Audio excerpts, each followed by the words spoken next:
In order to solve this sum, we should know what is the nth term of arithmetic sequence looks like.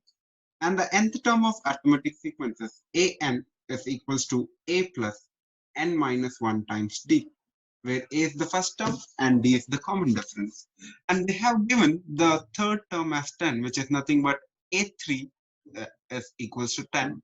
And they have also given the 10th term as 31, which is nothing but a10 is equals to 31. So by substituting this information in the general term, so a3 would be equals to a plus 3 minus 1 times d.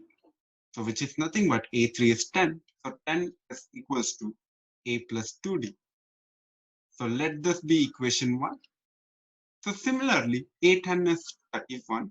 So which is nothing but a10 is equals to a plus 10 minus 1 times d. So which is nothing but a10 is 31. So 31 is equals to a plus 9d. So I have a two equation with two variables. I can solve these two equations simultaneously to get the value of a and d. So since they're asking you only the common difference, so I can just write the equation 1 here. 10 is equals to a plus 2d. Then I can just subtract these two equations. If I subtract this, so it is going to be 31 minus 10, which is 21, equals to a minus a would be 0, and 9d minus 2d would be positive 7d.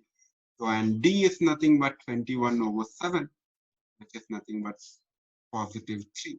So that is the reason option A should be the answer for this one.